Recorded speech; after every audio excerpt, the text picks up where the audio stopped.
황진아 후보님께 질문 드리겠습니다. 역시 마찬가지로 평소 생각하시는 정치 발전과 지역 발전에 대한 비전을 설명해 주십시오. 1분 30초 드리겠습니다.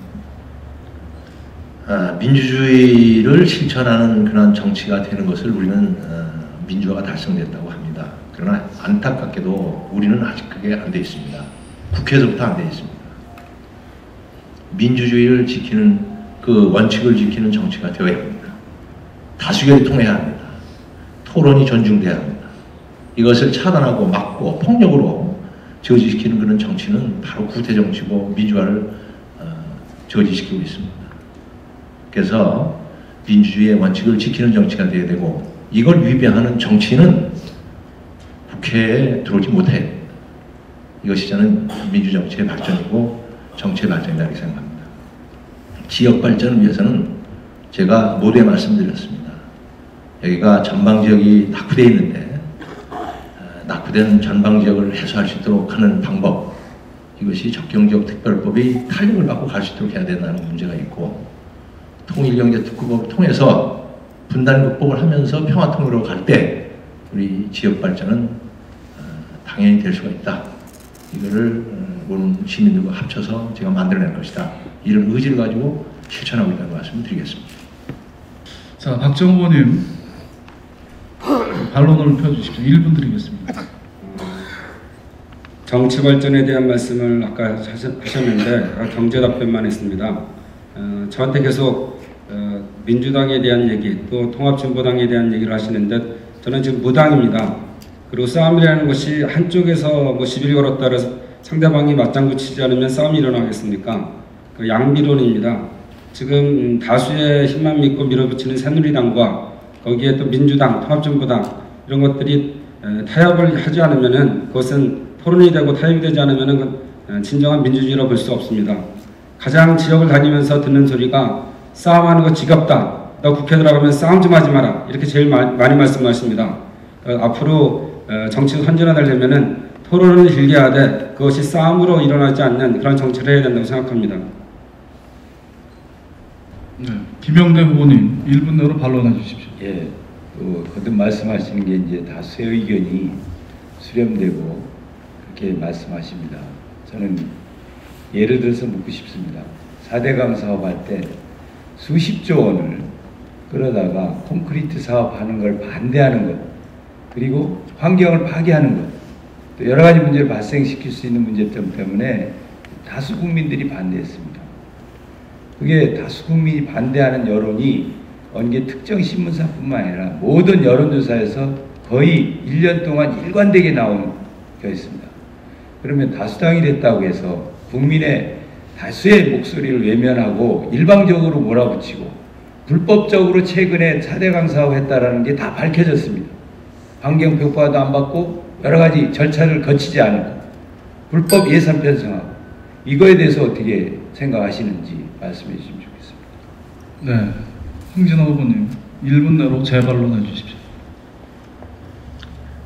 4대강 사업의 예를 드시면서 다수 국민이 반대했는데도 했다. 다수 국민이 그를 여러 가지 이유를 들어서 안 된다고 했는데도 했다. 그런데 이 다수 국민이라고 하면은 몇 명이 했길래 다수 국민이라고 하는지 이 토론이 끝나도 좋습니다. 그 통계를 저한테 분명히 보여주세요. 4대강 사업이 얼마나 중요하고 또 아니면 FTA가 얼마나 중요하다고 해서 과반수 이상의 국민들이 찬성을 한 거고, 목소리 큰 사람들, 반대를 위해서 반대하는 사람들이 주로 반대합니다. 그것도 다수 국민이라고 자꾸 얘기를 하면은 그 국가 정책이든지 뭐를 하나도 시행할 수가 없습니다. 물론 반대하는 분들의 그런 그 의견도 존중이 돼야 합니다. 반대하는 논리로 존중이 돼야 된다고 생각하지만 대다수 국민이라는 말로 국민을 호도해서는 안 된다. 이것도 저는 강조하고 싶습니다. 네, 수고하셨습니다. 첫 번째 질문을 다 이제 마쳤습니다. 이어서 이제 두 번째로 질문을 드리겠습니다. 박정호 후보님께 질문 드리겠습니다. 우리나라는 과거 압축적인 고도 성장기를 거치면서 대단한 경제적 성장을 했습니다. 그러나 성장의 과실을 누리는 데는 소외된 계층이 자연스럽게 생겨났고 그런 계층을 배려하고 더 나아가서 전 국민적으로 보편적 복지에 대한 욕구가 점점 커지고 있습니다. 그러나 지난번 오세훈 시장이 물러난 서울시의 무상급식 투표 사건에서 보듯이 복지의 수혜 대상을 어떻게 규정 짓느냐 하는가와 재원의 투입 규모를 그런 부분에 대한 사회적 합의는 아직 없는 것 같습니다. 박정 후보님은 복지에 대해서 어떤 의견을 가지고 계시고 바람직한 복지 정책은 어떤 것이라고 생각하시는지에 대해서 1분 30초만 말씀해 주시기 바랍니다. 저는 그 복지가 보편적 복지, 또 선택적 복지 이런 논의가 많이 있고 또 실질적으로 지난해 보편적 복지에 대한 강연회를 연 적이 있습니다. 근데 제일 중요한 것은 그것을 재원을 얼마큼 투입해서 복지를 해나갈 거냐, 크리티컬 포인트를 잡는 게 굉장히 중요하다고 생각합니다만 더 중요한 것은 이게 역동적 복지가 되어야 되겠다.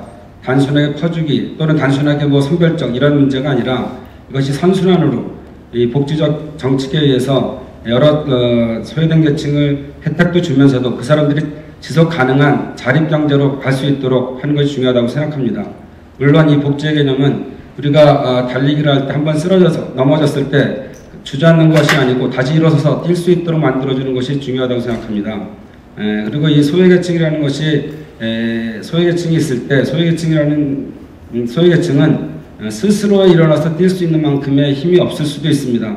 그런 것들은 우리 국민이 책임져야 되는 거 아닌가. 아까 말씀하신 것처럼 산업화를 이루는 데 있어서 우리 노인 계층에서 많이 노력을 하셨습니다.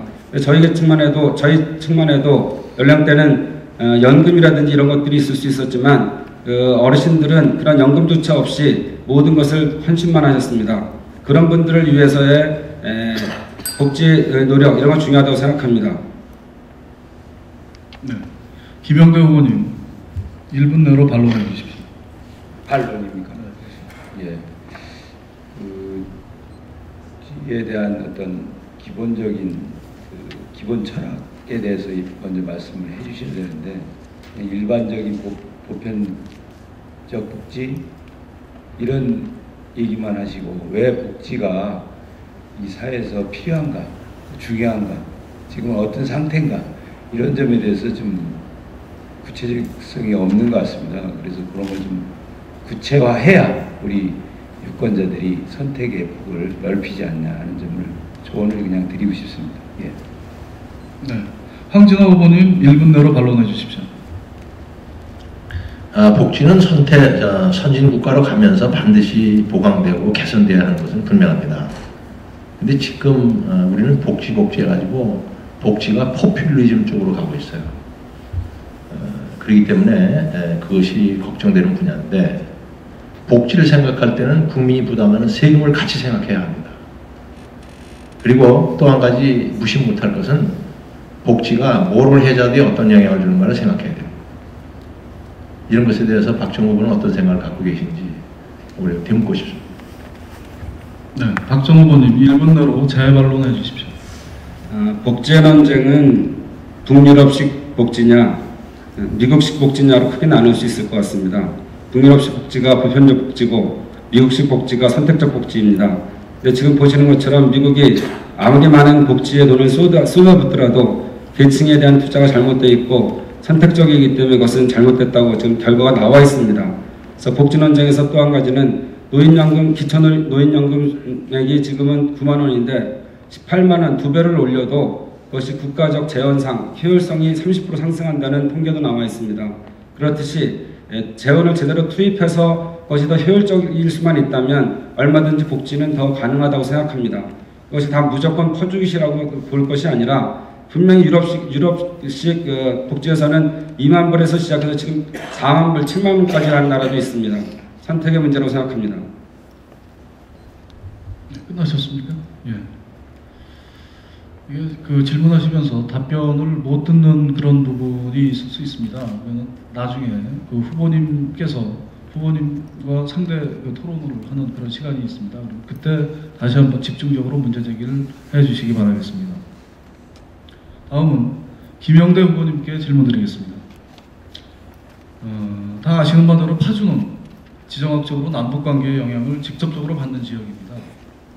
현재 남북관계는 상당한 경색 국면이고 이로 인해서 지역 경제 등에서 많은 영향을 받고 있습니다. 그리고 현 정부는 북한과 대화하기보다는 대결 정책을 취하고 있다는 비판 역시 고조되고 있습니다. 그에 반해서 북한의 지나치게 유화적인 태도와 시혜적인 태도가 오히려 북한의 도발을 부추겼다는 비판 역시 존재합니다.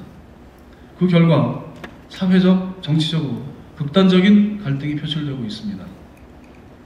남북관계의 경색 국면을 해소하고 북한과 평화공존할 수 있는 방안에 대해서 김영대 후보님의 의견을 말씀해 주십시오. 답변 시간은 1분 30초 드리겠습니다. 예, 이명박 정부가 들어서서 금강강 관광이 끊기고 개성 관광이 끊겼습니다. 그리고 이전에 70년대, 80년대에서도 그 평양 인근에서 제조해왔던 많은 제조사들이 거의 많이 끊겼습니다. 일부는 아직도 단동을 거쳐서 하고 있다고 합니다만 일절 지금 그 민간인이 들어갈 수 없습니다. 국민의 정부, 참여정부 때 제가 아마 한 5차례 평양을 갔었습니다. 2번은 사회 대표자로서, 정당 대표자로서 한 번, 민주노총 간부로서 한 번 이렇게 갔었고, 나머지 민간 차원에서 3차례 갔습니다. 제가 이런 말씀 드리는 뭐하지만 북한이 도발하고 전쟁을 일으킬지 모른다고 하고 이 점에 대해서 여러분들이 아마 100% 평양을 가서 인근을 돌아다녀 보면 지금 굶는 분도 계시다는데 그건 사실인지 아닌지 확인되지는 않지만 전쟁 수행 능력이 없다는 걸 느낄 수 있습니다. 그럼 왜 핵 개발하느냐 이런 문제 아마 대묻을 겁니다. 예전에 제가 할머니들한테 간단하게 설명합니다. 여성분들이 은장도 예전에 있지 않습니까? 남이 뭐라고 할 때 최소한의 그런 방어력을 갖게 하는데 이 남북 관계는 평화적으로 풀고 서로 대화로 충분히 풀 수 있는 관계를 가져올 수 있다는 게 제 확신입니다. 네, 박정호 후보님 1분 내로 반론은 해주십시오. 3번에서 아니요? 제가 듣기로는 김영대 후보께서는 남북경협 주식회사 남북경협 대표까지 영입하셨다고 들었습니다. 그래서 지금 북에 5번 다녀오시고 평양에 그러셨는데 평화는 돈이다 이런 캐치프레이즈를 거셨습니다.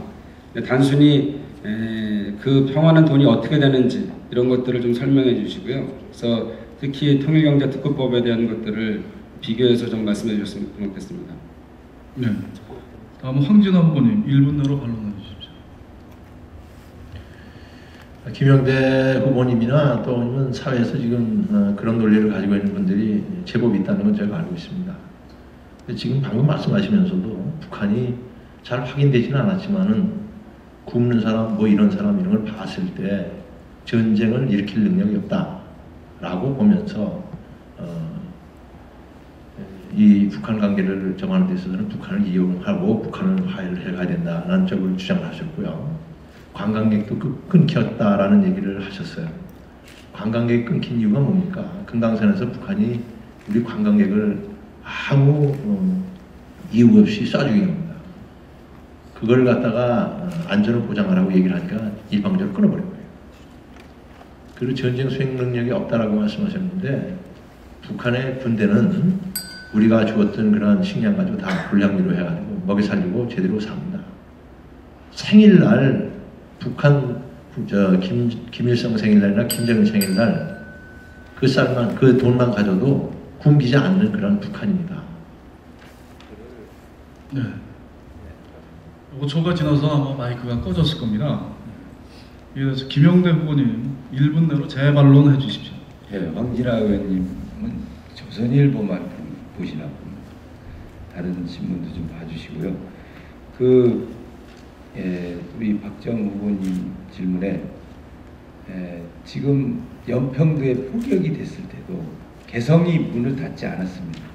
닫지 않은 이유는 일단 지금 저희 기업이 들어가서 4만여 근로자를 쓰고 있습니다. 그래서 북한도 이익이 되고 저희도 문을 닫으면 전기 넣고 도로공사하고 공장 세우고 기계 들어갔던 거 다 철수해야 되든지 아니면 그냥 놓고 나와야 되는 서로 경제적으로 사실 맞물려 있습니다. 그리고 동시에 개성공단의 4만 근로자가 개성시에 있는 사람만 있는 게 아니고 각 지역에 다 많이 모였습니다. 원래 200만 평, 2천만 평 가면 훨씬 많이 됩니다.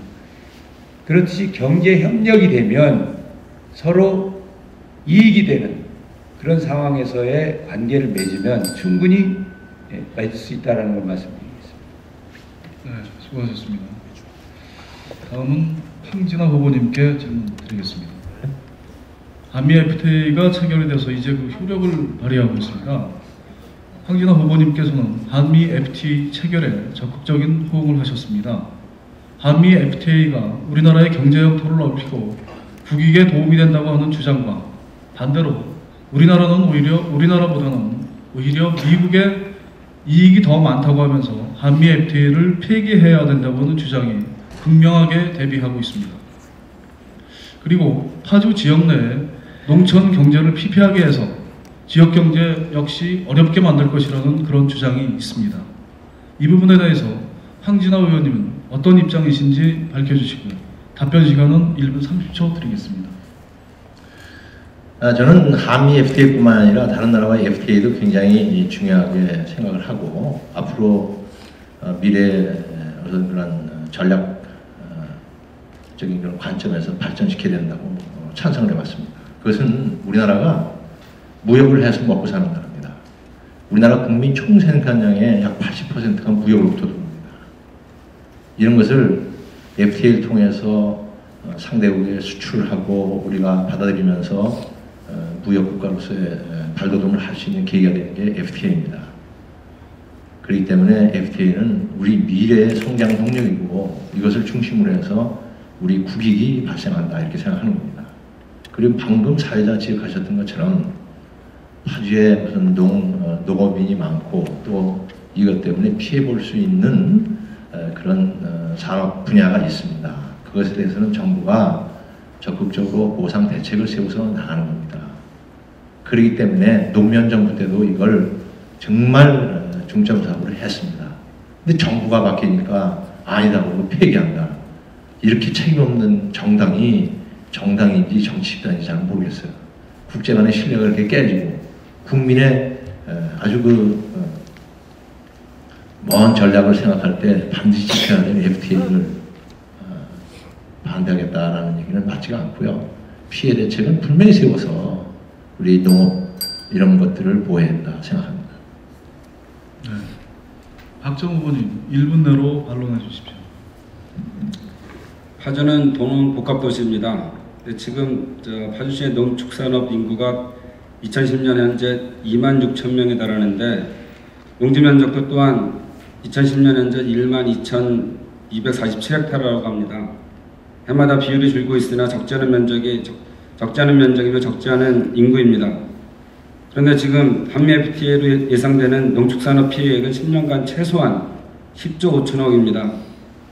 도농 복합지역인 파주의 피해도 절대 예외적일 수 없습니다. 한미 FTA에 대한 실효성 없는 대책 말고 실질적으로 파주 농축산업 인구를 위한 실효성 있는 대책이 있다면 말씀해 주십시오.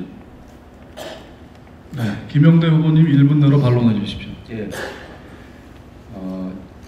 한미 FTA는 기본적으로 공산품을 수출하는 데 유리하고 우리 농축산물한테는 피해를 주는 겁니다. 그래서 참여정부 때도 맺을 때도 농민들, 이 축산업 하시는 분들에 대해서 특별한 보호 대책을 강구했었고 예산도 편성했습니다. 근데 이명박 정부 들어서서 소고기 부분에서 다시 후퇴하고 사실 이익을 보던 자동차 부분에서도 또 후퇴하고 결국은 원안 매진구에서 후퇴했습니다. 그게 중요한 저희가 반대 이유 다시 하나 있고 또 하나는 FTA는 우리나라 국내법에서 우선합니다. 맺어가지고 조약을 체결하면. 근데 미국은 이번 매진 체결한 데서 자국 내 연방법이 만약에 되면 해당이 안 되는 것으로 명시하고 통과시켰습니다. 이게 말이 됩니까?